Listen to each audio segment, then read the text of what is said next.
A new modern film adaptation of George Orwell's 1984 may be coming to theaters at some point in the future. Hollywood heavyweights Brian Grazer and Ron Howard of Imagine Entertainment are attempting to secure the rights from the Orwell estate to produce a new 21st century version of the book, originally published in 1949. You may be familiar that, interestingly enough, in 1984, a film adaptation was produced. But with modern technology and the recent NSA spying revelations, thanks to Edward Snowden, a modern version is long overdue and would be quite educational for the public. But there has been a hang-up. I recently spoke with Imagine Entertainment, and they told me that they haven't been able to make any progress on securing the rights from the Orwell estate in the last 2 years. And so no script is written. No writer has even been assigned to the project because they simply don't have the rights as of yet. The Hollywood Reporter reported 2 years ago now that this was in the works, but unfortunately no progress has been made. A theater version is apparently coming to the London's West End. So they, of course, had to get the rights from the Orwell estate to do so. So hopefully the new modern film version will be something that we can see in the coming years. What's really interesting is that this Hollywood Reporter article revealed that street artist Shepard Fairey would be signing on as a consultant, which is strange. Shepard Fairey, of course, is the street artist who was best known for his Obey street art and his cleverly placed wheat-pasted posters, making statements about propaganda, only to become one of the most infamous propagandists himself when he created the Obama Hope poster.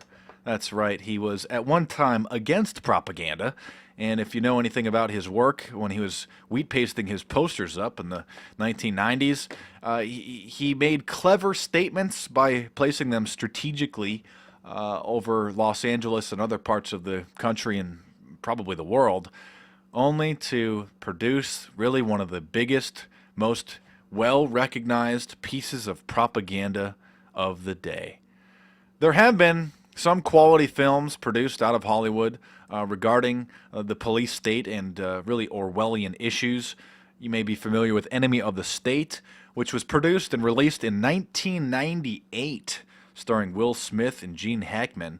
Only every day it just becomes more and more valid. I would say probably the only major flaw is the fact that the discs or the disc that Will Smith obtained just happened to be the same size as a Game Boy cartridge. Maybe they should have had some better tech consultants on that film. A few years earlier, if you're under 30 years old, you may not be familiar with this movie, The Net, 1995, starring Sandra Bullock. And go and watch this movie again. I recently saw it. And it's very interesting to see the foreshadowing that the producers had. So not everything that comes out of Hollywood is just pure Illuminati trash. Occasionally, some of the people get a little money hungry, and some studios are able to produce quality films that provide a tremendous commentary on our society. You may be familiar with the Echelon conspiracy in 2009. Echelon, named after the government spying program, which was been in operation for decades. I've done previous videos on Echelon. Minority Report, starring Tom Cruise in 2002. A lot of this is coming true. The mind-reading technology. I mean, there was a woman in India who was actually convicted of murder based on largely a mind-reading machine, and they have what are called fMRIs, functional MRIs, that can detect whether you've seen something, whether you've heard something. They can read your mind, and if you're thinking about a particular object or a person or just anything really, it can detect that.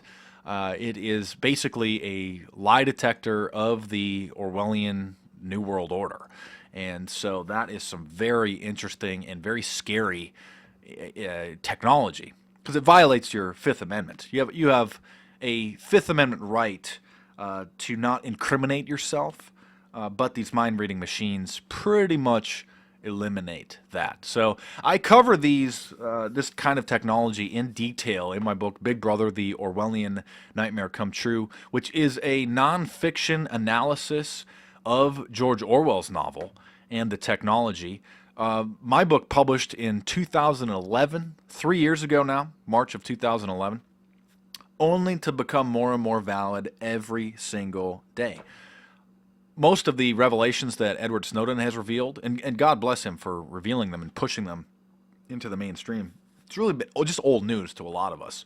A lot of that information had been leaked out in bits and pieces in the past. And so if you want to get up to speed, if you want to really take a quick look, a good look at what the technology is doing, what it's capable of, some of the Orwellian weapons that are in the works, some of the just absolutely bizarre, creepy patents that have been approved for some of this bizarre technology, take a look at that book. But we can only hope and pray that the new modern film adaptation of 1984 will get approved, that the rights will be secured, and that it will be produced. It will be interesting to see how it is portrayed, especially if it's produced during the Obama administration. And that may be one of the hang-ups, perhaps, is that if this film is produced, it would just be an absolutely just a condemnation of the state of America and the Obama administration, which has really just expanded the Bush Orwellian policies by, about 100-fold, just 100 times worse than Bush. So Bush is a war criminal, of course. Obama is just, violating our Fourth Amendment rights just billions of times. Billions of times. So it'll be interesting to see what happens. So keep your eyes out for this. We can only hope and pray that this actually comes to fruition, because it is long overdue. The general public probably doesn't even know what Orwellian means, probably doesn't know where it came from, probably, just can't read a book. They just sit there and text. LOL. IDK, I don't know. We have a lot of the words that we use today. Orwellian, down the memory hole, new speak, comes from George Orwell's book. Again, published in 1949. 49, before color television, before cellular phones, before personal computers, before microwaves, a lot of people still were using, party lines back then. A lot of people didn't even have an individual. A lot of people didn't even really have an individual phone number or a dedicated phone line. They had to use party lines back then. But anyway, thanks for watching. Subscribe to my YouTube channel if you're new. Check out some of the previous videos of the playlists on youtube.com/markdice. Share my videos with your family and friends, and hit me up on Facebook and Twitter. Stay tuned, because there's more videos coming soon.